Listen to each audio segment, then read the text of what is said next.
Hey guys, this is AP. Welcome back to my official YouTube channel AP Sir English. Friends, हम लोग CHSL series discuss कर रहे हैं और ये आज 5वां पेपर हम लोग डिस्कस करने जा रहे हैं। 5 अगस्त 2021 को फर्स्ट शिफ्ट में पेपर हुआ था। स्टार्ट करते हैं क्वेश्चन नंबर 1 से। हमें फाइंड करना है पहले ही क्वेश्चन में पैराजम्बल क्वेश्चन है। आपको पता है कि पैराजम्बल कैसे किया जाता है। अगर आप पुराने सारे वीडियोस देख रहे होंगे तो बहुत सारी चीज़ें आपको क्लियर हो गई होंगी। तो हमने बताया था कि एक ऐसा स्टेटमेंट आपको फाइंड करना पड़ता है जो कि पूरे पैसेज को इनिशिएट कर रहा होता है। अब आपको ये बात पता होनी चाहिए कि जो चीज़ पैसेज या किसी सेंटेंस या किसी पार्ट को इनिशिएट करेगी वो उस चीज़ का इंट्रोडक्शन पार्ट कही जाएगी। और इंट्रोडक्शन में आपको नाउन मिलेंगे या फिर किसी इंस्टीट्यूशन का नाम मिलेगा, कुछ भी ऐसा मिलेगा जो इंट्रोड्यूस कर रहा होगा। तो चलिए स्टार्ट करते हैं, देखते हैं। सबसे पहला क्वेश्चन यही है आपका। अब देखिए पार्ट ए में लिखा है एज अ रिजल्ट। कैसा रिजल्ट बात कर रहा है? He had. अब देखो यहाँ पर प्रोनाउन भी आ गया है आपको। जनरली अगर प्रोनाउन आया है तो इसका मतलब कहीं ना कहीं इसका नाउन आया होगा, बट ये ज़रूरी नहीं है कि नाउन आया हो तभी प्रोनाउन आया है। कभी कभी नाउन नहीं होता है फिर भी प्रोनाउन दिए रखे होते हैं। तो हम देख लेंगे, कोशिश करेंगे कि इसका कोई नाउन आया है नहीं आया है। तो as a result he had a डेब्ट of 500 million $US at the time of his death. अच्छा, बात की जा रही है उसकी मौत के दौरान। जब वो ख़त्म हुआ तब उस पर 500 मिलियन $US का कर्ज था। किसके पर बात की जा रही है? तो ए से तो बिल्कुल नहीं स्टार्ट करेंगे, यानी ए से स्टार्ट होने वाले ऑप्शन ख़त्म कर देंगे। Unfortunately he began suspending lavishly on. किसकी बात कर रहा है? यहाँ पर भी बात कर रहा है किसी की, तो यहाँ पर बी से भी स्टार्ट नहीं करेंगे। हमारे पास बचा है सी और डी। डी देख लिए, देखो ऑप्शन मिल ही गया हमारा सी। माइकल जैक्सन की बात की जा रही है। Michael Jackson called the king of pop music. बिल्कुल सही बात है, किंग ऑफ पॉप म्यूजिक कहा जाता था वो। Stayed at the top of his career for many years, कई सालों तक ऐसा रहा। अब देखिए सी से स्टार्ट करेगा, तो सी से हमारे पास एक ही ऑप्शन है, option number first is going to be your right answer. अगर आपके पास टाइम है तो बिल्कुल आप मैच करिए, बिल्कुल सी के बाद डी आएगा। He was respected for his work culture. He would spend past की बात करता है, आपको पता है he would spend long nights at the studio to fix a note correctly in a song. क्या बात है। तो सी के बाद डी आना चाहिए। C d is going to be your right answer, यानी option number first is going to be your right answer. आगे बढ़ते हैं, क्वेश्चन नंबर सेकंड देखते हैं। क्वेश्चन नंबर सेकंड में फाइंड करना है वन वर्ड सब्स्टिट्यूट। यहाँ पर आपको बताना है अ न्यू प्रोजेक्ट और business activity involving some risk. अच्छा, कोई न्यू प्रोजेक्ट हो या कोई बिजनेस एक्टिविटी हो जो पहली बार स्टार्ट किया जा रहा है और कुछ में रिस्क भी हो, तो उसे वेंचर बोलते हैं। याद रखिएगा, ये तो बहुत ही आसान है, वेंचर बोलते हैं। एक्सपेरिमेंट तो नहीं बोलेंगे, एक्सपेरिमेंट तो होता है बेसिकली अ साइंटिफिक टेस्ट जिसे बोलते हो। क्या बोलते हो? अ साइंटिफिक टेस्ट, है ना, SCIEN, साइंटिफिक टेस्ट, है ना, उसे बोल सकते हैं हम एक्सपेरिमेंट। टैबू क्या होता है? टैबू मीन्स होते ही वर्जित, है ना। वर्जित मतलब कि निषेध है, यानी कहीं जाने से, प्रवेश करने से उसे बोलते हैं टैबू लगा, है ना, टैबू को। तो टैबू का सिनोनिम जैसे बैंड हो जाता है ना, बैंड है, इस टाइप से। प्रोहिबिटेड वर्ड सुना है, टैबू का सिनोनिम हो जाएगा, तो टैबू भी इसका आंसर नहीं होगा। Venture is going to be your right answer. Venture मतलब कोई साहसिक कार्य, है ना, इसे बोलते हैं। Business activity involving some risk, so that is going to be your answer. Venture is going to be your right answer. Entrepreneur मतलब होता है उद्यमी, जैसे बिजनेसमैन बोलते हो, बिजनेसमैन। सो एंटरप्रेन्योर की स्पेलिंग याद रखिएगा, कई बार पूछी गई है एग्जाम में। इसकी स्पेलिंग गलत करके दे देते हैं एग्जामिनर और फिर इसे आपको सही करना होता है, फाइन करना पड़ता है, तो ध्यान दीजिएगा स्पेलिंग। तो venture is going to be your right answer. आगे बढ़ते हैं, क्वेश्चन नंबर थर्ड देखते हैं। क्वेश्चन नंबर थर्ड में फाइंड करना है इनकरेक्टली स्पेल्ड वर्ड। 4 ऑप्शन दे रखे थे, उसमें से ऐसा ऑप्शन आपको सिलेक्ट करना है जो इनकरेक्टली स्पेल्ड हो। एविडेंस की स्पेलिंग बिल्कुल सही से स्पेल्ड की गई है, इसका मतलब होता है सबूत, इसे बोलते हैं। कोलैबोरेशन आपने वर्ड सुन रखा था इससे पहले, CORROBO, है ना, RATION, है ना। कोलैबोरेशन भी इसका सिनोनिम हो जाएगा, किसका? एविडेंस का। और टेस्टिमनी आपने वर्ड सुन ही रखा होगा, इसका सिनोनिम हो जाएगा टेस्टिमनी। टेस्टिमनी भी इसका सिनोनिम हो जाएगा। रेजोल्यूट बिल्कुल सही से स्पेल्ड किया गया है, इसका मतलब होता है दृढ़, जिसे बोलते हैं डिटरमाइन, है ना, डिटरमाइन। इसी से आप रेजोल्यूशन लेते हो ना, नए साल पे रेजोल्यूशन लेते हो, फिर दूसरे दिन ख़त्म हो जाता है तो वो रेजोल्यूट होता है, रेजोल्यूशन। तो डिटरमाइन यानी बिल्कुल सही से स्पेल्ड किया गया है, कोई एरर नहीं है। डिस्कशन की स्पेलिंग बिल्कुल सही से स्पेल्ड की गई है, डिस्कशन की मीनिंग भी आपको पता है। हॉटली की स्पेलिंग गलत है। अब हॉटली यहाँ पर एडवर्ब की तरह लिखा गया है, बट ये गलत तरीके से लिखा गया है। इसका एडजेक्टिव जो होता है HAUGHTY होता है, ये हमारा एडजेक्टिव है, एडजेक्टिव, और इसका मतलब होता है घमंडी, जिसे बोलते हो, क्या बोलते हैं, घमंडी, है ना, घमंडी। हॉटी, हॉटी की स्पेलिंग फिर से लिखिएगा, HAUGHTY, हॉटी होता है। और आपको पता है एडजेक्टिव में LY लगाने से एडवर्ब बन जाती है, तो यहाँ पर हमें लिखना था एडवर्ब, तो क्या हो जाएगा, HAUGHTY लिखना था, लेकिन हमें एडवर्ब बनाना है तो क्या लिख देंगे, हॉटली, है ना, वाई को हटाकर ILY लिख देंगे, तो हॉटली क्या हो जाएगा, ये एडवर्ब हो जाएगा। तो यही यहाँ पर लिखना था, और यही स्पेलिंग गलत तरीके से लिखी गई थी इसे। So option number 4 is going to be your right answer. आगे बढ़ते हैं, क्वेश्चन नंबर 4 देखते हैं। 4th क्वेश्चन में फिल इन द ब्लैंक की बात कर रहा है। बहुत ही अच्छा है, बहुत ही आसान पेपर लग रहा है। कितना आसान पेपर आ जाता है कभी कभी। टुडे यू मे नॉट, अब देखिए मे के बाद आपको पता है ना, ये मॉडल है, मॉडल के बाद वर्ब की V1 फॉर्म आती है, ये बात आपको पता है अच्छे से। मॉडल के बाद वर्ब की V1 फॉर्म आती है। तो today you may not dash what you here, what you here noun phrase है, याद रखिएगा, व्हाट यू हियर ऑब्जेक्ट बनने का काम कर सकती है, but that is the truth, और ये लेकिन ये सच है, and you have to accept it, और आपको इसे एक्सेप्ट करना ही पड़ता है ना, आपको इसे एक्सेप्ट करना ही पड़ता है। तो today you may not dash enjoy, enjoy की बात नहीं कर रहा है यहाँ पर, किसी चीज़ को एन्जॉय लेकर बात नहीं कर रहा है। रिप्लाई तो नहीं कर रहा है, क्योंकि यहाँ पर ये बात बताई गई है, असर्टिव पार्ट है, इंट्रोगेटिव नहीं किया जा रहा है, तो आप रिप्लाई करोगे, तो रिप्लाई और आंसर का तो आंसर खत्म हो जाएगा। हमारे पास ऑप्शन बचा है like and enjoy.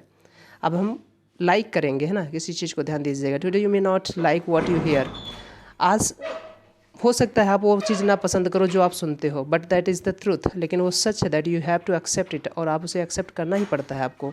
So like is better option, है ना। एन्जॉय भी यहाँ पर लग सकता था, बट एन्जॉय उतना अप्रोप्रिएट नहीं जितना कि लाइक यहाँ पर फिट है, तो like is going to be your right answer, याद रखिएगा।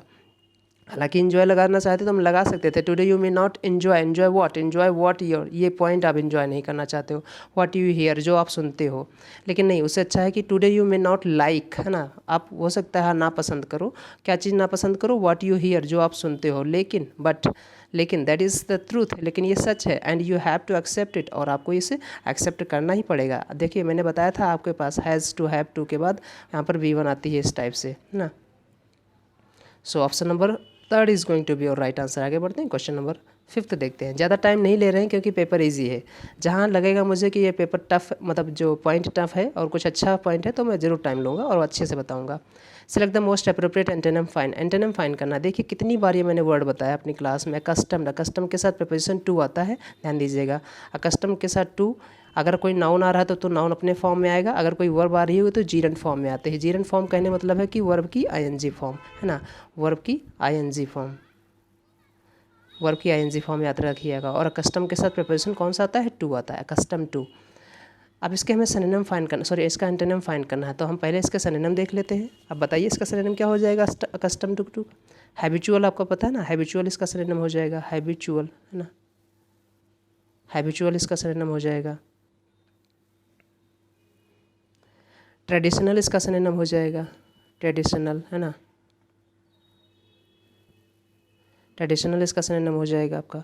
यूजुअल इसका सिनोनिम हो जाएगा, यूजुअल इसका सिनोनिम हो जाएगा। फैमिलियर आपने वर्ड सुन ही रखा होगा, फैमिलियर इसका सिनोनिम हो जाएगा। एक्लेमेटाइज आपने वर्ड सुन रखा होगा, है ना, एक्लेमेटाइज, ACCLIMATIZE, एक्लेमेटाइज कई बार याद रखिएगा, पूछा गया है। अडेप्ट आपने सुन रखा होगा, है ना, अडेप्ट। अभी पिछले वीडियो में मैंने इनको डिफरेंस बताया था, अडेप्ट, अडॉप्ट, अडेप्ट में। एक और सिनोनिम इसका होता है अकल्चरेट, आपने और सुन रखा होगा, अकल्चरेट, है ना, मैं बता देता हूँ, अकल, याद रखिएगा, पूछा गया है। अकल्चरेट स्पेलिंग बोल देता हूँ, ACCUL, देखिए एल मैंने लिखा ही नहीं, हाँ, ACCUL, फिर से मैं लिख देता हूँ, ACCULTURATE,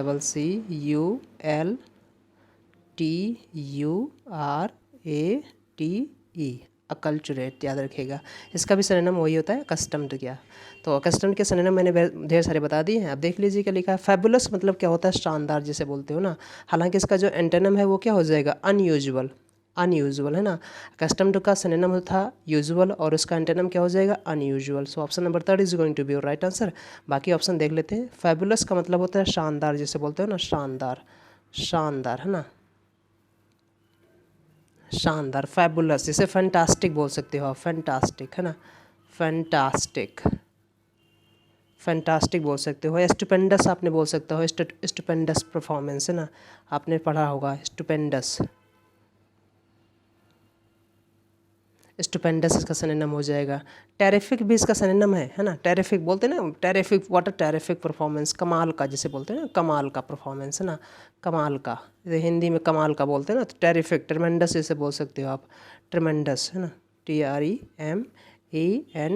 TREMENDOUS है ना।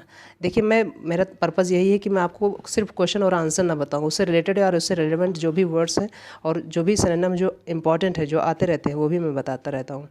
तो याद रखिएगा, unusual is going to be your right answer. Ordinary समझते हो, ऑर्डिनरी मतलब इसका सिनोनिम हो जाएगा किसका, अकस्टम्ड का।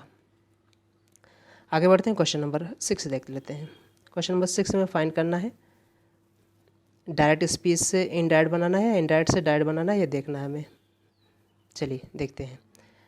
6 में फाइंड करना है select the option that expresses the given sentence in direct speech. अच्छा, इन डायरेक्ट में दे रखा है, उसे हमें डायरेक्ट में फाइंड करना है।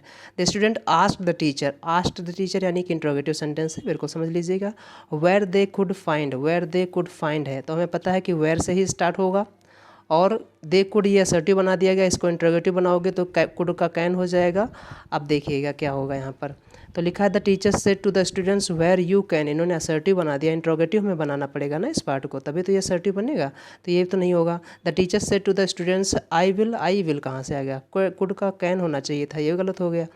अब देखिए थर्ड ऑप्शन इन्होंने सही किया है, बट फोर्थ हम देख लेते हैं। The student said to the teacher where can you find the information for our project. बात यहाँ पर यू की जा रही है, अगर यू की बात रखेंगे तो यू बदलेगा एज पर the object of reporting verb है ना, तो टीचर के अकॉर्डिंग यहाँ पर यू बदलेगा तो हिम आ जाएगा, बट यहाँ पर तो हिम है नहीं, यहाँ पर क्या है, वेयर दे है, तो यानी कि ये भी हमारा ऑप्शन गलत हो गया। ऐसे आपको एग्जाम में किया जाता है सेंटेंस। तो अब देखिए क्या लिखा है, the students asked the teacher, asked the teacher, हालांकि इन्होंने बदला नहीं, हालांकि यहाँ पर होना चाहिए था said to the teacher, but कोई बात नहीं, नहीं बदला तो ठीक है, हमारे पास कोई और ऑप्शन भी नहीं है। तो the students asked the teacher, मैंने कई बार बताया है कि आप नरेशन में रूल रट के मत जाइएगा, कभी कभी ना सेंस बेस पे भी आंसर देना पड़ता है और उनके अकॉर्डिंग आंसर देना पड़ता है।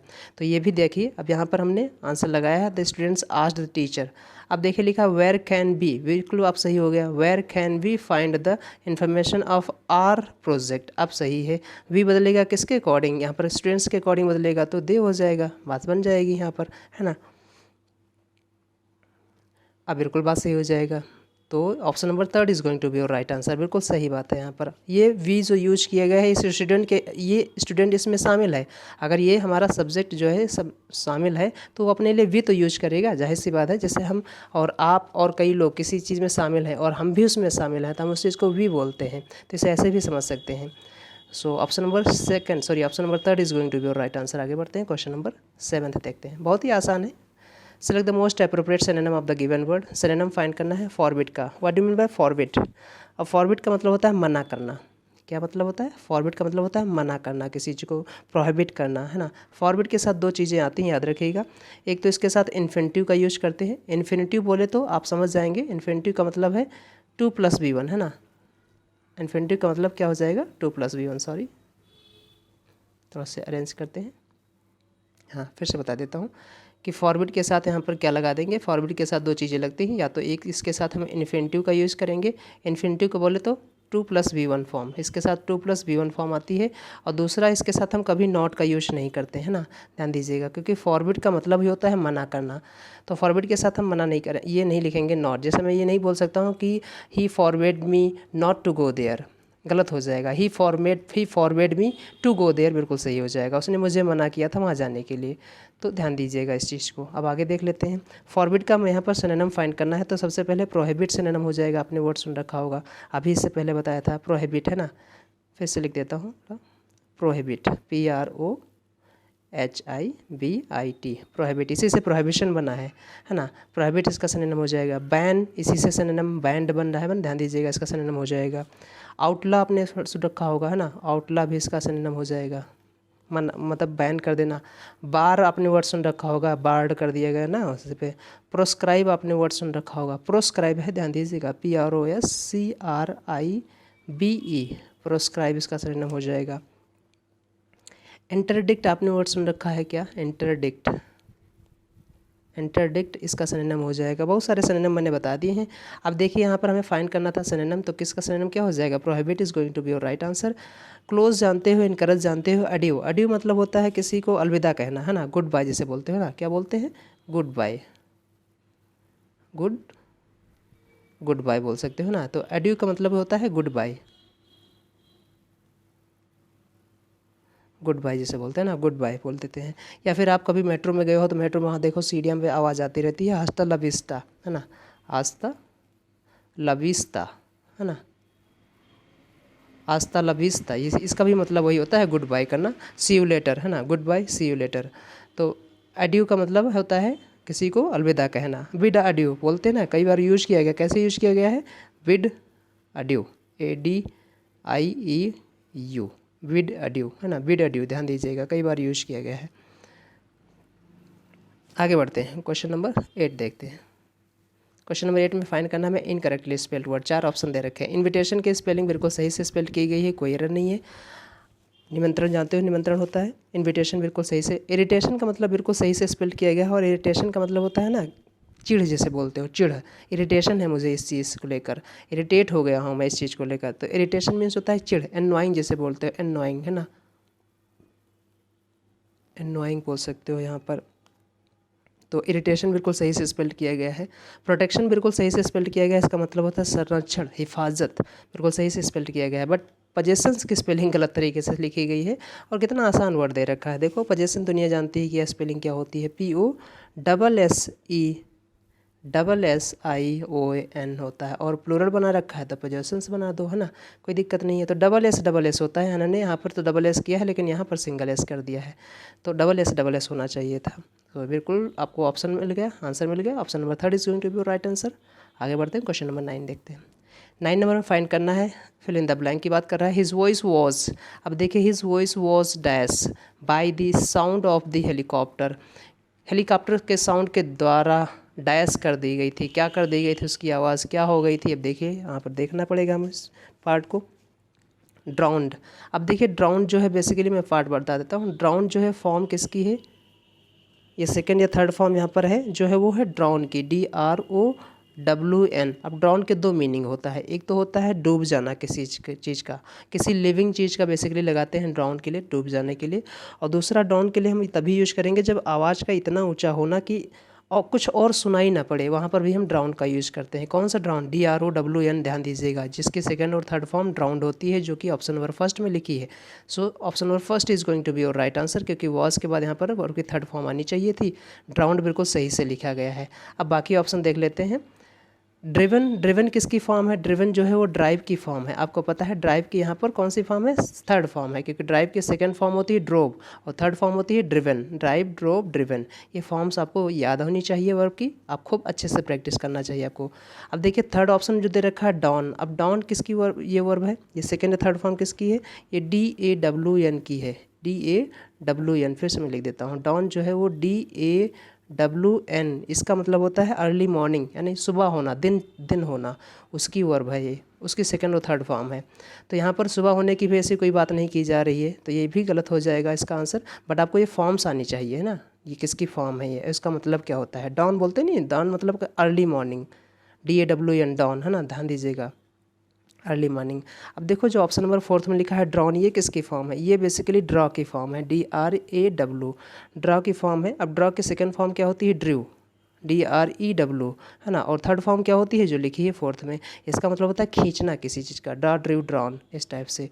और इसका मतलब होता है सवेरा होना, इसका मतलब होता है चलाना, गाड़ी चलाना, ड्राइव, ड्रोव, ड्रिवन। और इसका मतलब होता है किसी चीज़ का आवाज़ इतना ज़्यादा हो जाना कि कोई और आवाज़ ना सुन सके, और या फिर किसी चीज़ का डूब जाना। तो कैसे भी आप यूज कर सकते हो इस सेंटेंस को। His voice was drowned by the sound of helicopter, है ना, हेलीकॉप्टर के साउंड के द्वारा उसकी जो आवाज़ थी वो ड्राउंड कर दी गई थी, ड्राउंड हो गई थी। So option number first is going to be right answer. आगे बढ़ते हैं, क्वेश्चन नंबर 10 देखते हैं। आप वोकैब पे अच्छे से फोकस करिए। मैंने कई बार अपने क्लास में बताया है कि अगर आपको कोई गिरा सकता है तो अब वोकैब में गिरा सकता है। ग्रामर आप अच्छे से मजबूत कर ही लेते हैं कैसे ना कैसे करके, बट आप वोकैब पर फोकस करते रहिए। वोकैब कैसे फोकस करें, मैंने अपने क्लास में सीट प्रोवाइड करता हूँ, अपने टेलीग्राम चैनल पर मैं PDF फ्री प्रोवाइड करा रहा हूँ, कोई भी अवेल कर सकता है उस अपॉर्चुनिटी को। बट आप लोग करते कहाँ हैं, जो चीज़ फ्री में दी जा रही है उसका कोई कदर भी नहीं करता है, ये भी ध्यान दीजिए। तो मैं बार बार कहता हूँ कि आप कोई भी हो उसे टेलीग्राम चैनल पर ज्वाइन कर सकता है, वहाँ से PDF डाउनलोड कर सकता है, वोकैब पढ़ सकता है, इम्प्रूव कर सकता है, वो कोई भी इंसान हो A to Z। तो आप करते रहिए, पढ़ते रहिए, वोकैब जरूर मजबूत करिए।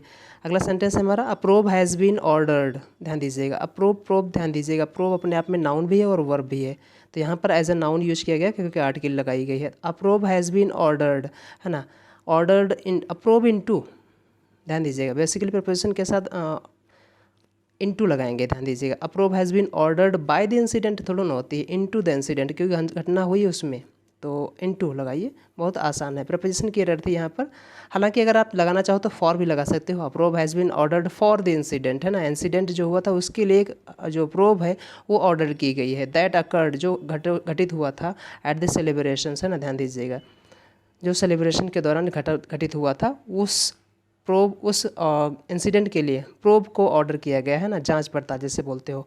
प्रोब अपने आप में नाउन भी है और वर्ब भी है, मैं बता देता हूँ फिर से, है ना। अगर ये नाउन होगा तो इसका मतलब होता है जांच, और अगर ये वर्ब होगी तो इसका मतलब हो जाएगा जांच करना, है ना, जांच करना। तो यहाँ पर प्रपोजिशन की एरर है, कौन से पार्ट में है, बाय द इंसिडेंट ना होकर यहाँ पर क्या होना चाहिए था, इनटू द इंसिडेंट, है ना, into the incident, into the incident, probe into बोलते हैं नहीं, probe into. So option number second is going to be your right answer. कितना आसान है पेपर, बहुत ही आसान है। आगे बढ़ते हैं, क्वेश्चन नंबर 11 देखते हैं। क्वेश्चन नंबर 11 में फाइंड करना है एक्टिव से पैसिव, पैसिव से एक्टिव देखना पड़ेगा। Select the option that expresses the given sentence in passive voice, यानी एक्टिव वॉइस में दे रखा है, उसका पैसिव में फाइंड करना है।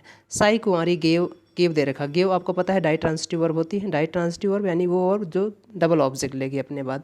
तो अखिला यहाँ पर एक हमारी क्या हो गया, ये इनडायरेक्ट ऑब्जेक्ट हो गया। अब बुके हमारा क्या हो गया, डायरेक्ट ऑब्जेक्ट हो गया। अखिला हमारा पहला मिल गया, उठा लीजिए उसे, और हमें पता है सेंटेंस जो है पास्ट का है, गेव दे रखा है ना, तो पास्ट की हेल्पिंग वर्ब पैसिव वॉइस में वॉज या वर होती है, वॉज या फिर वर होती है, सब्जेक्ट के अकॉर्डिंग यहाँ पर जो भी आएगा, सिंगुलर होगा तो वॉज और प्लूरल होगा तो वर्ब। अब लिखा है सॉरी, साई कुंवारी gave Akhila a bouquet of lilies on her birthday, बिल्कुल सही बात है। चलिए, तो इसका पैसिव क्या बन जाएगा, वॉज गिवन बन जाएगा, इज़ गिवन गलत हो जाएगा, वॉज गिवन होना चाहिए था, यहाँ पर गेव है, गलत हो जाएगा। अखिला गेव, फिर इन्होंने एक्टिव बना दिया, गलत हो जाएगा। अखिला वॉज गिवन, बिल्कुल सही है। अब bouquet of lilies on her birthday by Sai Kumari, option number 3 is going to be your right answer. कितना आसान है, आगे बढ़ते हैं, क्वेश्चन नंबर 12 देखते हैं। क्वेश्चन नंबर 12 फाइंड करना है, select the most appropriate synonym of the given word. Synonym find करना था डिस्पीकेबल, कई बार बताया है ये वर्ड अपनी क्लास में, हज़ारों बार ये वर्ड बताया है। डिस्पीकेबल का मतलब क्या होता है, घृणित जिसे बोलते हो, नीच टाइप का, क्या बोलते हैं, घृणित, नीच, है ना। अब इसके सिनोनिम आपको पता है, देख लीजिए, पार्ट्स ऑफ स्पीच में एडजेक्टिव है, इसके सिनोनिम क्या क्या हो जाएंगे, कंटेम्प्टिबल, है ना, CONTEMPTIBLE, कंटेम्प्टिबल, है ना, ध्यान दीजिएगा। इसका सिनोनिम हो जाएगा, आपने वर्ड सुन रखा होगा लोथसम, LOATHSOME, लोथसम, ध्यान दीजिएगा, इसका सिनोनिम हो जाएगा। हेटफुल आपने वर्ड सुन रखा होगा ना, हेटफुल, हेटफुल इसका सिनोनिम हो जाएगा। डिटेस्टेबल इसका सिनोनिम हो जाएगा, क्या हो जाएगा इसका सिनोनिम, डिटेस्टेबल हो जाएगा इसका सिनोनिम, डिटेस्टेबल, है ना, डिटेस्टेबल, है ना, डिटेस्टेबल इसका सिनोनिम हो जाएगा अपने। अबॉमिनेबल आपने वर्ड सुन रखा होगा, अबॉमिनेबल, अबॉमिनेबल इसका सिनोनिम हो जाएगा अपने। ओडियस आपने वर्ड सुन रखा होगा, ओडियस, ओडियस इसका सिनोनिम हो जाएगा अपने। डिस्गस्टिंग आपने वर्ड सुन रखा होगा, ये सारी वर्ड मैं बता रहा हूँ आपको, आप रिवीजन करते रहिएगा। डिस्गस्टिंग वर्ड आपने सुन रखा होगा, है ना। ऑब्नॉक्सियस वर्ड आपने सुन रखा होगा, ऑब्नॉक्सियस, ऑब्नॉक्सियस इसका सिनोनिम हो जाएगा। डिसडेनफुल आपने वर्ड सुन रखा होगा, डिसडेनफुल, ये भी इसका सिनोनिम हो जाएगा। तो बहुत सारे सिनोनिम मैंने आपको बता दिए हैं। अब आपको यहाँ पर फाइंड करना था सिनोनिम, तो क्या हो जाएगा, कंटेम्प्टेबल, जो आपने सेकंड नंबर ऑप्शन लिखा है यही इसका आंसर हो जाएगा, कंटेम्प्टेबल, है ना। सो बाकी ऑप्शन देख लेते हैं इसके अलावा। कमेंडेबल यानी जानते हो समझो बहुत ज़्यादा तारीफ़ करना, किसी चीज़ की सराहनीय करना। लाउडेबल आपने बढ़ रखा है जो ऑप्शन नंबर थर्ड इसका सिनोनिम हो जाएगा। लाउडेबल मतलब तारीफ़ करना, किसी चीज़ को प्रशंसा करना। So option number second is going to be right answer. Desirable यानी कि जो चीज़ वांछनीय हो, जो चीज़ इच्छित हो। So contemptible is going to be your right answer. आगे बढ़ते हैं, क्वेश्चन नंबर 13 देखते हैं।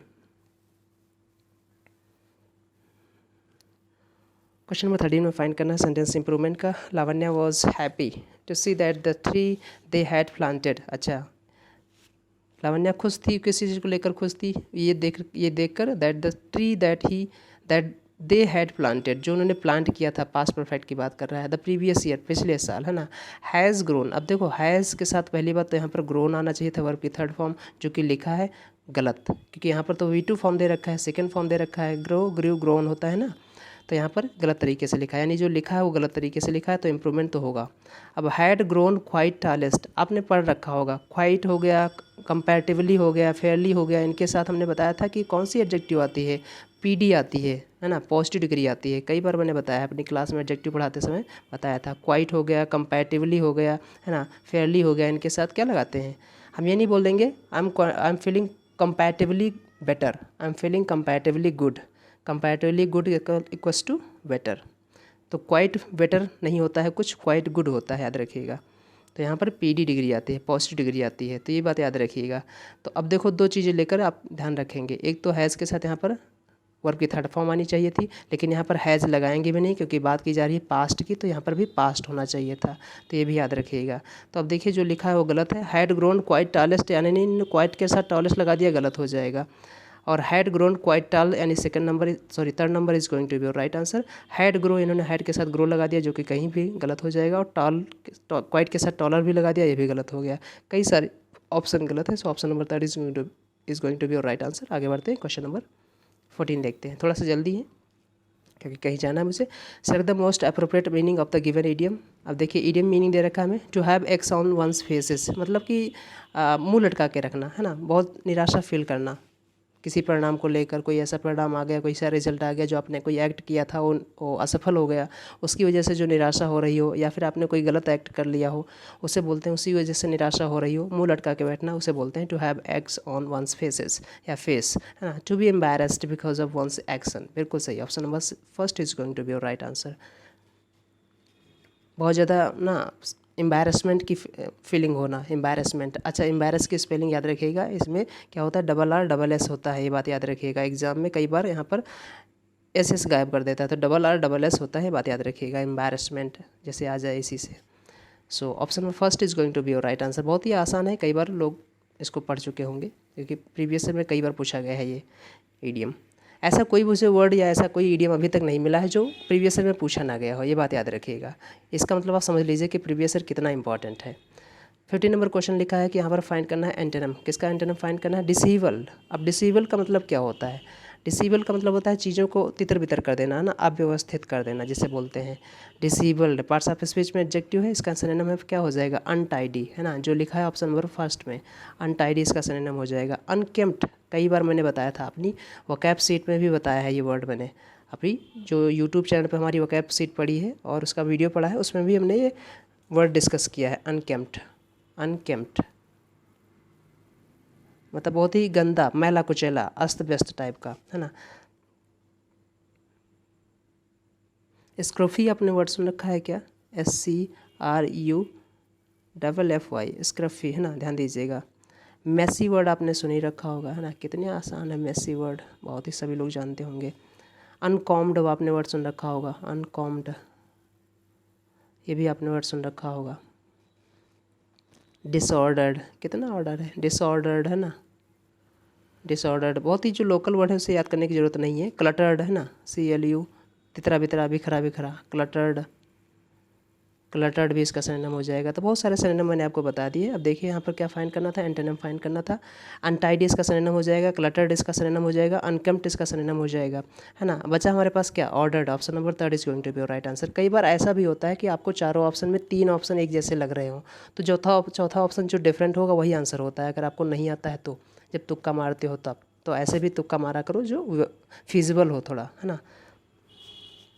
So option number third is going to be your right answer. हालांकि इसमें ऐसा कुछ था नहीं, सब बहुत ही ईजी था, बहुत ही ईजी पेपर है। आगे बढ़ते हैं, क्वेश्चन नंबर 16 देखते हैं। क्वेश्चन नंबर 16 में फाइंड करना है error.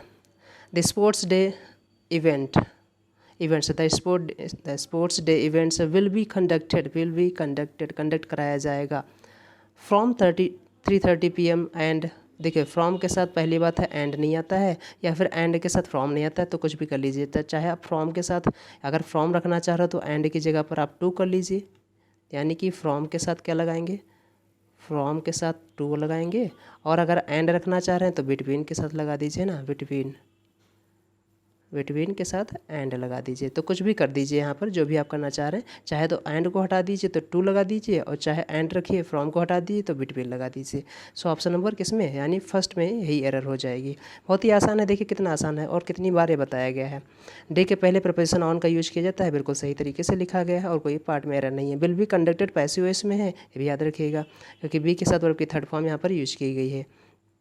The sports day events will be conducted from 3:30 PM to 5:30 PM और between 3:30 PM and 5:30 PM on Saturday. Option number first is going to be your right answer. आगे बढ़ते हैं, question number 17 देखते हैं। Question 17 find करना, one word substitute the branch of physics concerned with the properties of sound. जो sound की properties से concerned हो उसे क्या बोलते हैं, एकॉस्टिक बोलते हैं। बहुत ही आसान है, कई बार पूछा गया है, एकॉस्टिक्स बोलते हैं इसे। मैकेनिक्स नहीं बोलेंगे, आपको पता है, ऑप्टिक्स जानते हो आपको, फोटोनिक्स यानी जो फोटोन से रिलेटेड है उसे बोलते हैं, तो यहाँ पर भी वो नहीं होगा। So option number second is going to be your right answer, acoustics. याद रखिएगा, एकॉस्ट में से होता है आवाज़ से रिलेटेड, वही से रिलेटेड। बहुत ही आसान है। आगे बढ़ते हैं, क्वेश्चन नंबर 18 देखते हैं। क्वेश्चन नंबर 18 में अगेन हमारा पैराजम्बल है। एक ऐसा स्टेटमेंट फाइंड करना पड़ेगा जो स्टैंड अलोन सेंटेंस हो। देखिएगा, लिखा है humans work because they have to, they play because they want to. अच्छा, लोग काम करते हैं क्योंकि उन्हें करना पड़ता है। बात ऑप्शन ए में दे रखा है, कह रहा है कि humans work because they have to, यानी काम लोग करते हैं क्योंकि उन्हें करना पड़ता है। They play because they want to, और वो खेलते हैं क्योंकि वो चाहते हैं। बात ये की जा रही है कि काम करोगे, काम करना पड़ता है क्योंकि उन्हें काम करते हैं क्योंकि उन्हें करना पड़ता है, और खेलते वो इसलिए हैं क्योंकि वो चाहते हैं खेलना। बहुत अच्छी बात कही गई है इसमें। तो ए से स्टार्ट तो हम नहीं करेंगे, देखते हैं यहाँ पर किस चीज़ की बात की जा रही है। The most useful definitions are those. अच्छा, किसकी डेफिनेशन बात की जा रही है, तो बी से थोड़ा सा और लग रहा है। Play wrote the German theorist Karl Dame is purposeless activity for its own sake, the opposite of work. अच्छा, प्ले जो है वो अपोजिट ऑफ वर्क है, बिल्कुल सही बात है। पहले कहा जाता था कि खेलोगे कूदोगे हो जाओगे ख़राब, अब कहा जाता है कि खेलोगे कूदोगे बनोगे नवाब।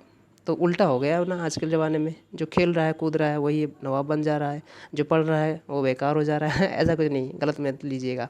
तो ये ऑप्शन नंबर सी से भी नहीं स्टार्ट कर पाएंगे, डी से देखते हैं। Sports are part of every culture, बिल्कुल बात की जा रही है। Sports are part of every culture past and present, but each culture has its own definition of sports, बिल्कुल बात कही जा रही है। हर एक कल्चर में अपनी इसकी खुद की एक डेफिनेशन हुई है। और इसके बाद कह रहा है humans work because they have to, नहीं, the most useful definitions are those, यानी डी को बी में डिस्क्राइब किया गया है। डी के बाद बी आना चाहिए ना, डी को बी में डिस्क्राइब किया गया है अच्छे से, तो डी बी पेयर होना चाहिए। और डी बी पेयर किस में है, इसमें भी नहीं है, इसमें भी नहीं है, इसमें भी नहीं है, और डी बी से ध्यान दीजिएगा। और डी से स्टार्ट भी करेंगे। स्पोर्ट्स आर, स्पोर्ट्स को इनिशिएट किया जा रहा है ना, यहाँ पर इंट्रोड्यूस किया जा रहा है, उसी के बारे में बात की जा रही है।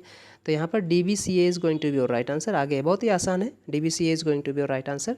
आगे बढ़ते हैं, क्वेश्चन नंबर 19 देख लेते हैं। क्वेश्चन नंबर 19 फाइंड करना है सेंटेंस इंप्रूवमेंट में। इंडिया हैज़ आइडेंटिफाइड, इंडिया ने आइडेंटिफाई किया है, ध्यान दीजिएगा। इंडिया सिंगुलर है, हैज़ सही है, आई एस के बाद वर्क विद थर्ड फॉर्म, बिल्कुल सही है। India has identified what, a nose based vaccine. Nose based vaccine क्या होती है, अ नज़ल बेस्ड हो ना, अ नज़ल वैक्सीन, इसी को बोलते हैं अनेजल, है ना, अ नेजल वैक्सीन। कितना आसान है, इसमें तो कुछ करना ही नहीं था। Against covid that could be a game changer, बिल्कुल सही बात है, जो गेम चेंजर हो सकती है, साबित हो सकती है। सो अ नेजल वैक्सीन होती है, अ नोज बेस्ड वैक्सीन कुछ नहीं होती, ध्यान दीजिएगा। अ नोज बेस्ड वैक्सीन, अच्छा ये बोलने में तो हम बोल सकते हैं, बड़ा अच्छा लगता है नोज बेस्ड वैक्सीन, बट उससे एक आपको एक ना इससे फ्रेज भी टाइप का है ये, अ नज़ल वैक्सीन, क्योंकि नज़ल यहाँ पर एडजेक्टिव है, नज़ल वैक्सीन, है ना। सो ऑप्शन नंबर सेकंड, अगर ये ना दे रखा होता तो सेंटेंस नो इम्प्रूवमेंट था, कोई इम्प्रूवमेंट की रिक्वायरमेंट नहीं थी, लेकिन ये दे रखा है बेटर पार्ट। और इम्प्रूवमेंट की बात ही यही होती है कि अगर कोई ज़रा सा भी इम्प्रूवमेंट है तो आप इम्प्रूवमेंट करिए। कई बार ऐसा भी होता है कि लिखा गया सेंटेंस पार्ट सही होता है, बट जो ऑप्शन दे रखे होते हैं वो उससे बेटर होते हैं, तो इसीलिए तो इम्प्रूवमेंट कहा जाता है ना। इम्प्रूवमेंट, एरर नहीं कही जाती, इम्प्रूवमेंट कही जाती है कि क्या कोई इम्प्रूवमेंट की रिक्वायरमेंट है, अगर है तो आप उसे करिए, अगर गुंजाइश है तो करिए, तो इसीलिए बोला जाता है कि इम्प्रूवमेंट करिए। तो option number second is going to be right answer. यहाँ पर क्या हो जाएगा, 19 का सेकंड हो जाएगा। 20 देख लेते हैं, 20 में फाइंड करना है थिक एज थीव्स। अच्छा, थिक एज थीव्स बेसिकली ये इडियम जो आता है एज थिक एज थीव्स आता है, याद रखिएगा, है ना। एज कॉम्बिनेशन होता है ना, तो एज थिक एज थीव्स मतलब कि उतना ही घनिष्ठ जितना थीव्स है, ध्यान दीजिएगा, थिक घनिष्ठ, घनिष्ठ होता है, मतलब कि क्या हो जाएगा, हैविंग अ क्लोज फ्रेंडशिप। कितना आसान है ये वर्ड, है ना। ये थोड़ा सा इडियम अच्छा है, याद रखिएगा, पूछा गया है। सो किसका हो जाएगा, हैविंग अ क्लोज फ्रेंडशिप हो जाएगा इसका आंसर।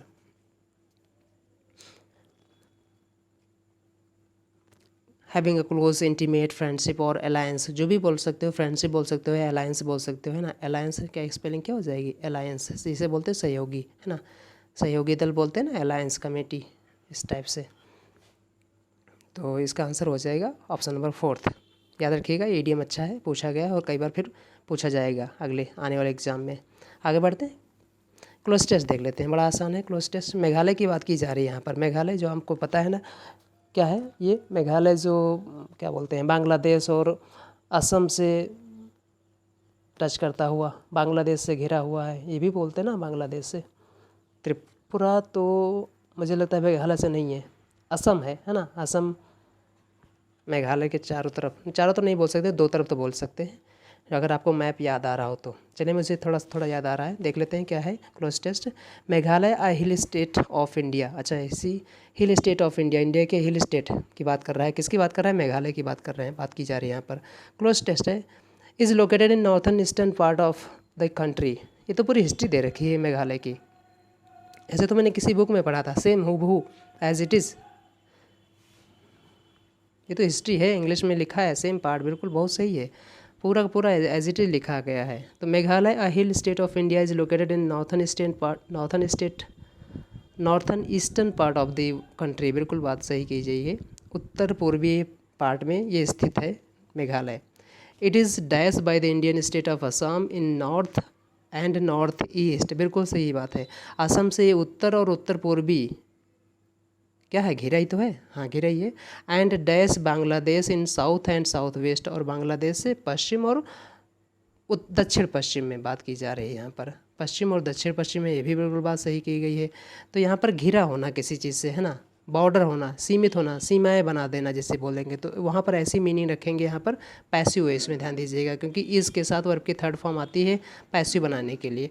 तो यहाँ पर देखिए बाइंड तो नहीं होगा, बाइंड तो मतलब क्या होता है, बाइंड मतलब बांधना, और इसकी थर्ड फॉर्म होनी चाहिए थी बाउंड, है ना। इसकी थर्ड फॉर्म क्या होनी चाहिए थी, बाउंड, BOUND, है ना, बाउंड। अगर मैं कहता कि बांध गया है, बांधा गया है, तो बांधने की ऐसा सेंस तो है नहीं, यहाँ पर सेंस आना चाहिए बॉर्डर बना दिया गया है, लिमिट बना दी गई, सीमा बना दी गई उसे, उसके सेंस में। तो इसके सेकंड और थर्ड फॉर्म क्या होती है, बाउंड होती है, बाइंड की। अच्छा, यहाँ पर जो दे रखा है बाउंडेड, ये बिल्कुल सही हो जाएगा, क्योंकि बाउंडेड होता है, ध्यान दीजिएगा, बाउंड, बाउंड अगर वर्ब होती है तो इसका मतलब होता है बॉर्डर, ध्यान दीजिएगा, बॉर्डरिंग करना जिसे बोलते हैं, क्या बोलते हैं, बॉर्डरिंग करना, बॉर्डर बना देना, BORDER, बॉर्डर जिसे बोलते हैं ना। To form the limit of something, to form the limit of something उसे बोलते हैं बाउंड। अब बाउंड की सेकंड फॉर्म होती है बाउंडेड, थर्ड फॉर्म भी होती है बाउंडेड, जो कि यहाँ पर दे रखा है, बिल्कुल सही, ऑप्शन नंबर सेकंड। एक और चीज़ मैं आपको कन्फ्यूज़ तो नहीं कर रहा है, एक वर्ड होता है बी बाउंड, ध्यान दीजिएगा, बी बाउंड, बी बाउंड, यहाँ पर बाउंड एडजेक्टिव है, be bound to do something होता है, टू डू समथिंग, इसका मतलब है बी की यहाँ पर फॉर्म होती है is am are was were. जैसे मैं कहूँ I am bound to help you, मैं आपको मदद करने के लिए प्रतिबद्ध हूँ, तो यहाँ पर बी बाउंड टू ये फ्रेज होती है, याद रखिएगा, ये अलग है ना। यहाँ पर ये बाउंड अलग है, यहाँ पर इस बाउंड का मतलब होता है बॉर्डरिंग करना, लिमिट निर्धारित करना, तो यहाँ दीजिएगा, यहाँ पर यही सेंस आ रहा है यहाँ पर, है ना। So option number second is going to be your right answer. देखो आपको मीनिंग अगर अच्छे से पता है, क्लैरिटी है मीनिंग्स के बीच में, है ना, वर्ड्स के बीच में क्लैरिटी है, तो आप सब कुछ बहुत अच्छे तरीके से कर ले जाओगे। अब देखो जो ऑप्शन नंबर थर्ड दे रखा है, ये किसका फॉर्म है, ये बॉन्डेड दे रखा है, जो बॉन्ड होती है हमारे आपके बीच में ना, जैसे बॉन्ड होती है ना, फीलिंग ऑफ लव या केयर, उसे बॉन्ड बोलते हैं ना, बॉन्ड। तो ये बॉन्ड उसकी सेकंड फॉर्म थर्ड फॉर्म दे रखी है, बॉन्ड की सेकंड फॉर्म बॉन्डेड बॉन्डेड होती है, तो ऐसा भी कोई मीनिंग यहाँ पर नहीं है, ध्यान दीजिएगा, इसकी सेकंड और थर्ड फॉर्म है। बाउंडिंग जो एक वर्ड दे रखा है यहाँ पर क्या होगा, अब बाउंडिंग किसकी वर्ड है, बताइए बाउंडिंग किसका है? अगर आपको ये वर्ड नहीं पता है तो इसी से बना है, आपको पता है बाउंड्री, इसी बाउंड से बना है बाउंड्री, आपको पता है क्या, बाउंड्री की स्पेलिंग क्या हो जाएगी, BOUNDARY। अब आपको पता हो चल गया ना बाउंड्री क्या होती है, तो बाउंड्री इसी बाउंड से बना है, अगर आपको नहीं समझ में आ रहा है तो अच्छे से समझ लीजिएगा। तो इसी की ING फॉर्म यहाँ पर दे रखी है, तो ING यहाँ नहीं पैसिव इसमें होना चाहिए था, क्योंकि बाई दे रखा है यहाँ पर ना, by the Indian state of Assam in north and north east state and, देखिए अब देखिए लिखा है by Bangladesh in south and south west. आगे देखते हैं क्या होगा। 22 में आंसर जो हमारा हो जाएगा वो 21 में तो सेकंड हो जाएगा, 22 में क्या होगा देखते हैं, बाई दे रखा है, फिर सेकंड बाई आ गया, वैसे इसमें बनाना तो बाई लगा दीजिए, बिल्कुल आसान है। आगे बढ़ते हैं, क्वेश्चन नंबर, बिसाइड क्यों नहीं लगाएंगे, क्योंकि बिसाइड मतलब होता है by the side, next to, with साथ साथ, नियर पास में, तो ये कुछ नहीं लगाएंगे, बाई लगाएंगे पैसिव वॉइस दिखाने के लिए। आगे बढ़ते हैं, क्वेश्चन नंबर 23 में देखते हैं। क्वेश्चन नंबर 23 में, by Bangladesh in the south and south west, the state capital is the hill town of Shillong. बिल्कुल द हिल टाउन बिल्कुल डेफिनेट है, क्योंकि कैपिटल की बात की जा रही है तो डेफिनेट है, और डेफिनेट तो आर्टिकल द लगाओगे, क्या लगाओगे, आर्टिकल द लगाओगे। So option number third is going to be your right answer. कितना आसान है, तो नहीं टफ है। The state capital is the hill town of Shillong, located in east central Meghalaya, जो मेघालय के ईस्ट सेंट्रल में लोकेटेड है। Meghalaya is an upland area formed by, यह बिल्कुल अपलैंड एरिया है, कोस्टल एरिया से कहीं ज़्यादा दूर है ना, अपलैंड एरिया का मतलब है कोस्टल एरिया से दूर है। मेघालय के बारे में अगर आपने अच्छे से पढ़ रखा होगा, गारो खासी जयंतिया यहीं पर तो है, तो मेघालय में ही, तो अगर आपने अच्छे से पढ़ रखा होगा तो ये पैसेज बड़ा ही आसान है आपके लिए, फटाफट आप आंसर कर रहे होगे। The state capital is the hill town, है ना, is the hill town of Shillong, located in east central Meghalaya. Meghalaya is an upland area, upland मतलब कि जो कोस्टल एरिया से दूर हो, है ना, अपलैंड एरिया ना उस टाइप से बोलते हैं, upland area, formed by a dash block of the Deccan plateau, detached से बना गया है, बिल्कुल बिल्कुल डिटैच से बना गया, विड्रॉन से नहीं बना है, स्टैंडिंग से भी नहीं ना, रिमोट नहीं, डिटैच से बना है ये। Option number third is going to be your right answer. अगर आपको मेघालय का हिस्ट्री नहीं पता है तो पढ़िएगा इसे अच्छे से, बहुत ही आसान हो जाएगा, क्लियर हो जाए आपके लिए। तो area formed by detached block of the Deccan plateau, its summit very in, अब देखिए इट्स की जो चोटी है वेरी मतलब वेरी करती है, इन एलिवेशन होता है यहाँ पर, ध्यान दीजिएगा, और कुछ होता नहीं है। Practice makes a man perfect, not perfect but it brings you on the verge of perfection. ध्यान दीजिएगा, प्रैक्टिस आप खूब करिए। तो यहाँ पर देखो एलिवेशन है, देखो मैंने पहले ही पढ़ा था, क्योंकि ये एलिवेशन हो यहाँ पर लगता है, its summit very in elevation from 4000 to 6000 feet, 1220 to 1830 metres, याद रखिएगा। ये है, कितना आसान है, यहाँ पर एलिवेशन हो जाएगा। Option number second is going to be your right answer. इसके साथ ही हमने एक और पेपर डिस्कस कर लिया, अब हम मिलते हैं नेक्स्ट वीडियो में, तब तक अपना ख्याल रखिएगा। जय हिंद दोस्तों।